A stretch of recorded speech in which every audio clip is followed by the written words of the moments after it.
Start करते हैं lecture 21 part B.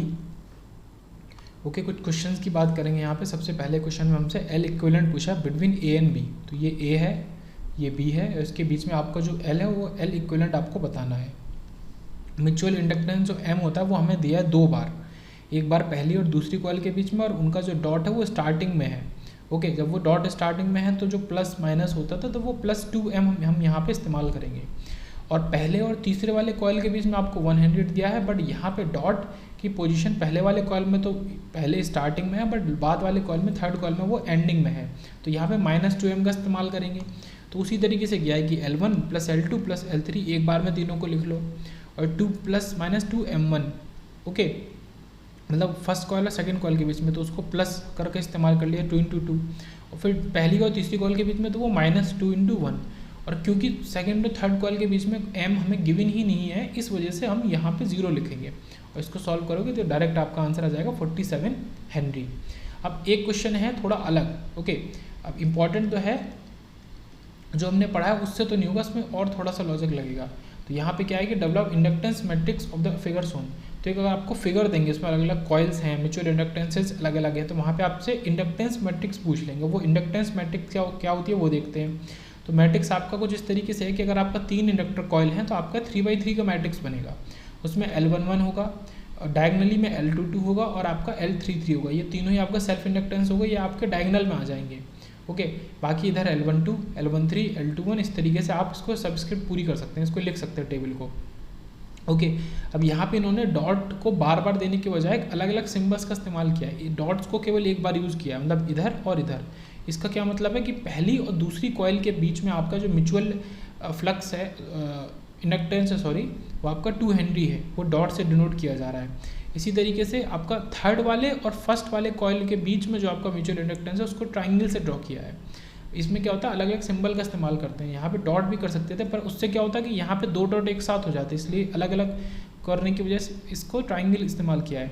और दूसरे और तीसरे के बीच में कुछ भी नहीं है, इनके बीच में कुछ भी मौजूद नहीं है। तो यहाँ पे जो भी L23 मतलब जहाँ पे 3-2 मतलब सेकंड थर्ड वाला टर्म एक साथ आएगा, वो सब हो जाएंगे आपके 0। देखो उसको मैंने पहले से 0 बना के रखा है, ये और ये 0 है।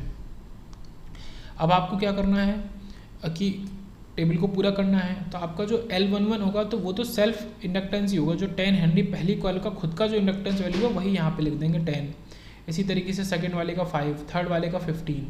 ओके, अब जैसे यहाँ पे L12 है, मतलब 1 और 2 के बीच में क्या है, 1 और 2 के बीच में आपका ये डॉट वाला है जिसकी वैल्यू 2 हेनरी है, तो वो 2 हेनरी लिख देंगे। बट यहाँ पे ये देखने वाली बात है, आपको करंट की डायरेक्शन भी देखनी पड़ेगी। कैसे, इसमें करंट डॉट से एंटर कर रही है, बस इसमें आपका करंट जहाँ एंटर कर रही है डॉट आपका एंडिंग में है। ओके, फर्स्ट वाले कॉइल में अगर आप देखेंगे तो करंट इधर से एंटर कर रही है और इधर ही आपका डॉट मौजूद है स्टार्टिंग में।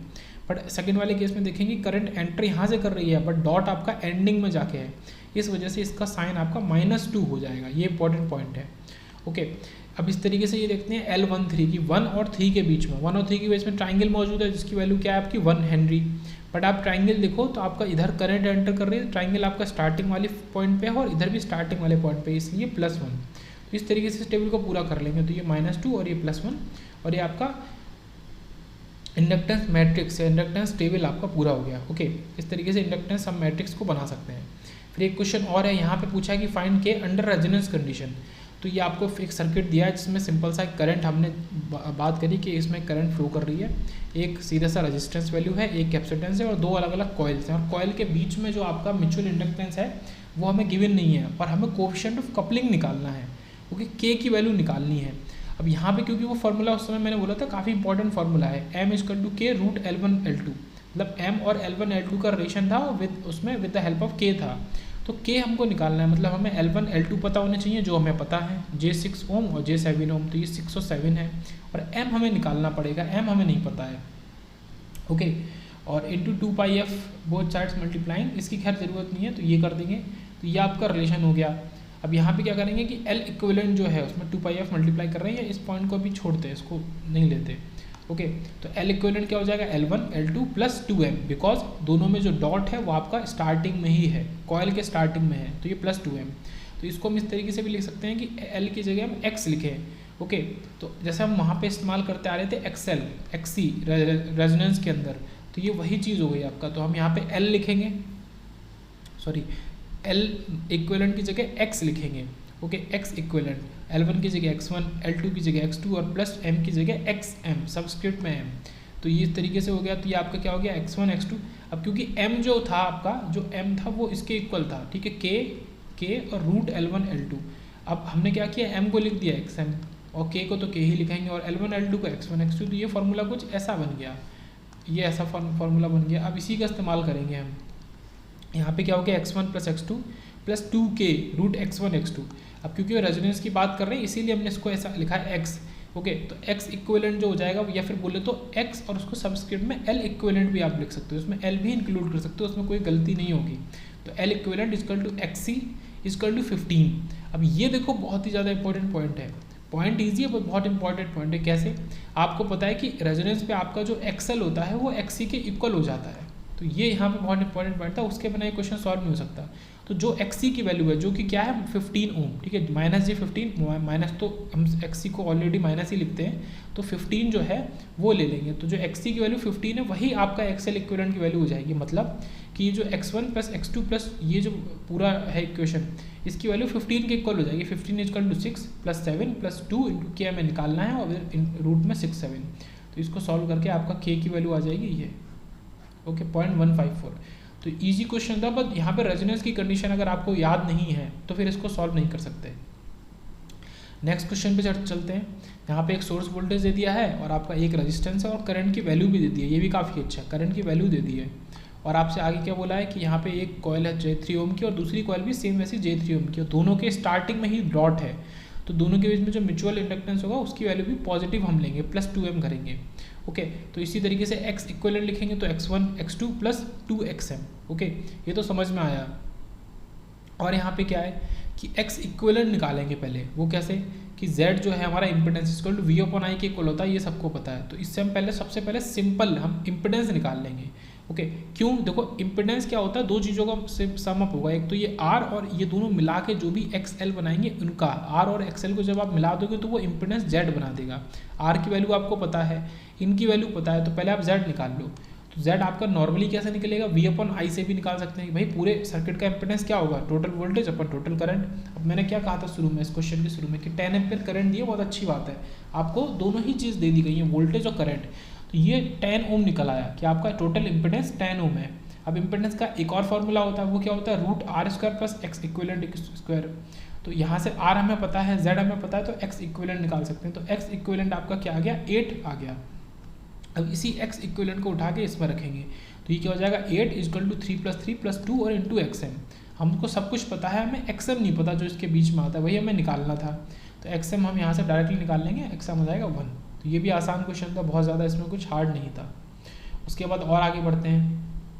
अब ये क्वेश्चन है तो ईसी ISRO का, ठीक है, ISRO का क्वेश्चन है, बट काफ़ी अच्छा क्वेश्चन है, इंपॉर्टेंट तो है ही, बट ईजी क्वेश्चन भी है। यहाँ पे हमें क्या दिया गया है कि जो ये सोर्स वोल्टेज दे दिया गया है 400 वोल्ट का सोर्स वोल्टेज है। ओके, कोई प्रॉब्लम नहीं है। L1 पहला आपका इंडक्टिव कॉइल है जिसका डॉट उसके स्टार्टिंग पॉइंट में ही है, L2 आपका है उसका भी स्टार्टिंग पॉइंट में है, और L3 जो है उसका भी अगर आप एक तरीके से देखें तो डॉट स्टार्टिंग पॉइंट में ही है। ठीक है, यहाँ पे थोड़ा सा इंपॉर्टेंट आपका समझने वाली बात, थोड़ा दिमाग लगेगा।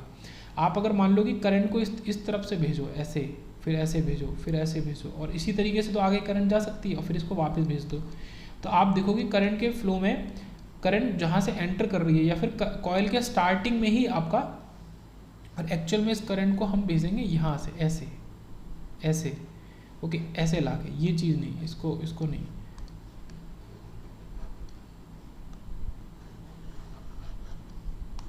ओके, करंट को ऐसे भेजेंगे। तो कॉइल के हमेशा स्टार्टिंग में ही आपका ये आएगा, फिर इधर ऐसे चली जाएगी करंट, फिर इधर भी ऊपर जाएगी, तो स्टार्टिंग में, तो कॉइल के स्टार्टिंग में आएगा, मतलब तीनों एक ही डायरेक्शन में हो गए। पहली बात तो ये। दूसरी बात, इनका नंबर ऑफ टर्न्स हमको दे दिया गया अलग अलग कॉइल के, कि नंबर ऑफ टर्न्स हमारा इतना इतना है। यहाँ पे उन्होंने क्या किया है कि इस तरफ यहाँ पे एक वोल्ट मीटर लगा दिया है, और हमसे क्या पूछा है कि find volt meter reading of the network. जो नेटवर्क है उसके अंदर जो वोल्ट मीटर लगा है उसकी रीडिंग हमें बतानी कि ये कितना रीड करेगा।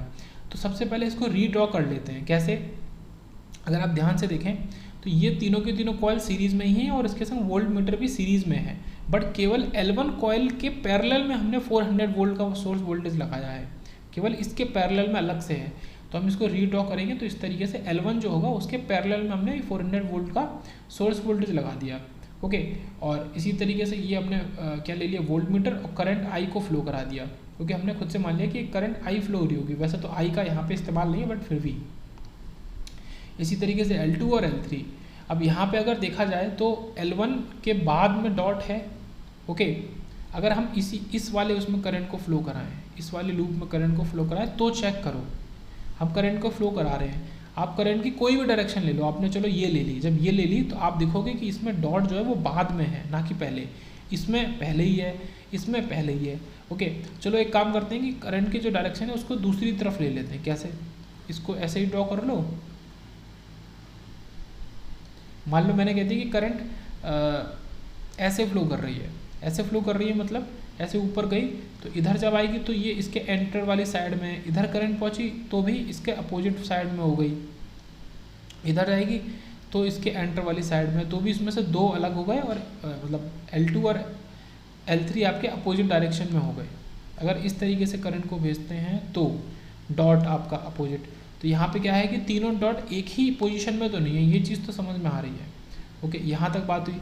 अब यहाँ पे जो मेन कॉन्सेप्ट लगेगा, जो सबसे ज़्यादा इंपॉर्टेंट है कि आपका जो टर्न्स रेशियो है, ओके, वो आपका वोल्टेज के डायरेक्टली प्रोपोर्शनल है। और यहाँ पे सबसे मेन चीज़ है, आपको ये याद रखना है कि अगर आपको कहीं पे वोल्टेज नहीं दिया, ठीक है, इनके अराउंड इंडिविजुअल वोल्टेज नहीं दिया, बट टर्न्स रेशियो दिया है, इसका मतलब वो वोल्टेज देने की कोशिश कर रहा है। तो इनके अराउंड वोल्टेज देखो, इसके अराउंड तो आपको वैसे भी पता है कि L1 के अराउंड जो वोल्टेज है वो सोर्स वोल्टेज के इक्वल ही होगा, 400 वोल्ट, और इसके अराउंड जो वोल्टेज होगा वो उसके टर्न्स रेशियो के बराबर हो जाएगा, तो 200 और 200 वोल्ट।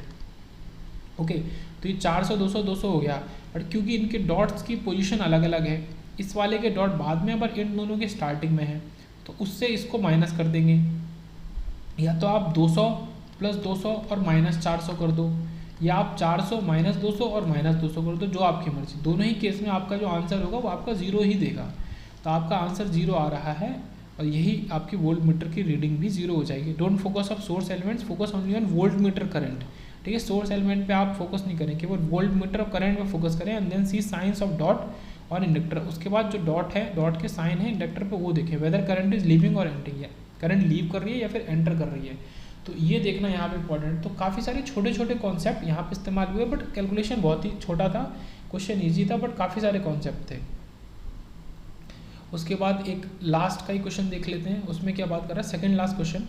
यहाँ पे हमसे पूछा है कि L इक्विवेलेंट निकालना है AB के बीच में। ओके, ये A ऊपर है, ये A टर्मिनल है, और ये नीचे B टर्मिनल है। इसके बीच में पूरा बड़ा सा फिगर बनाया हुआ है, ये आपकी आयरन कोर है अलग अलग। ओके, उसमें एक तो ये ब्रांच है, एक ये उसका आर्म है, और ये एक आर्म है, 3 अलग अलग आर्म है, उसमें तीनों में वाइंडिंग कर दी हमने इंडक्टर कॉइल की।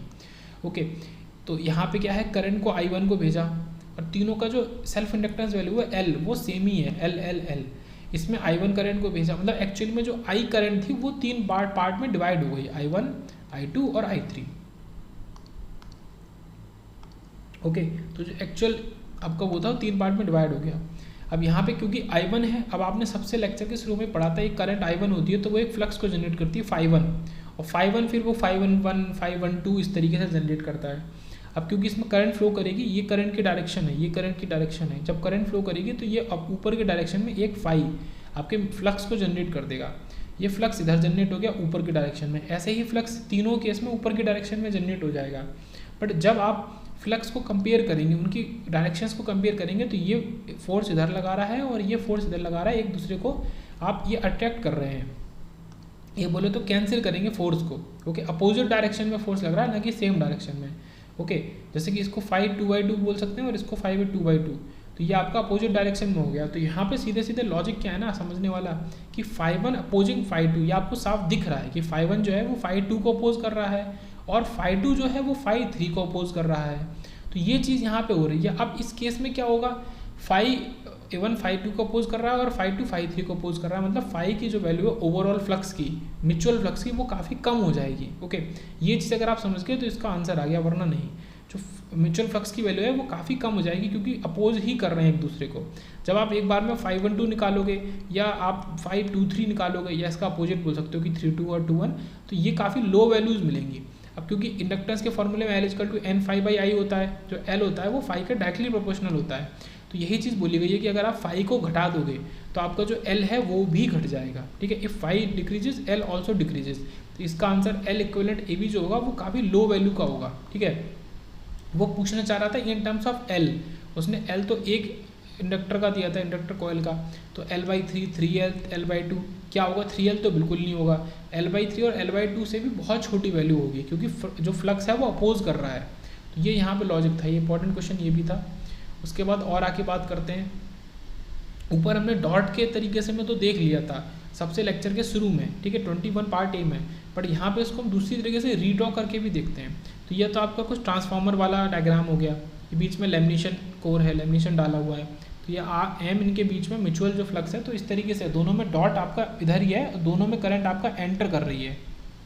ये तो वो वाला केस हो गया जिसमें या तो एंटर करती है या तो लीव करती है। ये वो केस हो गया जिसमें अपोजिटली वर्क करता है, यहाँ पे करंट आपका लीव करेगी और इसमें आपका एंटर कर रही है।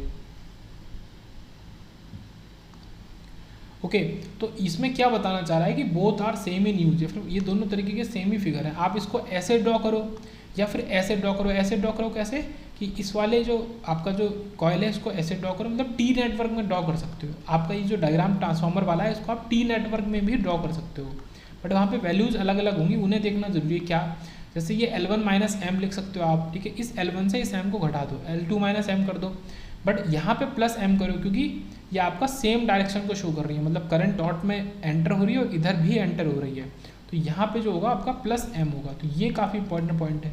अब यहाँ पे क्योंकि अपोजिट हो गया, यहाँ पे डॉट में एंटर कर रही है और यहाँ डॉट को लीव करेगी करंट, तो यहाँ पे हम माइनस m यूज करेंगे, जबकि ऊपर हम प्लस ही यूज़ करेंगे। ओके, L1 प्लस एम और L2 प्लस एम, और ओवरऑल अगर हम निकालना चाहें तो इन दोनों को ऐड कर दो, तो ये क्या बना देगा आपका L1 plus L2 minus 2m, ये L1 plus L2 plus 2m, ये कुछ ऐसे बना देगा। ओके, तो ये जो टी नेटवर्क है और ये जो आपका ट्रांसफार्मर वाला सर्किट था, ये दोनों एक तरीके से इक्विवेलेंट सर्किट ही हैं। ओके, जैसे कि अब यहाँ पे बात करते हैं energy stored in the coupled coils, जो कपल्ड कॉइल्स हैं उसमें कितनी एनर्जी आपका स्टोर्ड हो रही है। तो वैसे भी इंडक्टर की एनर्जी आपको पता होती है हाफ LI स्क्वायर, तो उसी तरीके से लिखेंगे कि पहला हाफ L1 I1 स्क्वायर, दूसरा हाफ L2 I2 स्क्वायर। ये तो बेसिक हो गया, पर यहाँ पे L जो सेल्फ इंडक्टेंस है उसके अलावा एक M म्यूचुअल इंडक्टेंस भी यहाँ पे प्ले में आया हुआ है, तो यहाँ पे क्या हो जाएगा, प्लस माइनस हम लिखेंगे और M I1 I2 लिख देंगे। तो ये याद करने वाली बात होगी कि जो थर्ड पार्ट होगा आपका एनर्जी स्टोर्ड में वो आपका म्यूचुअल इंडक्टेंस वाला होगा M I1 I2, simply M और दोनों ही करंट का आपका प्रोडक्ट, ठीक है, सिंपल ये चीज़ यहाँ पे करनी है।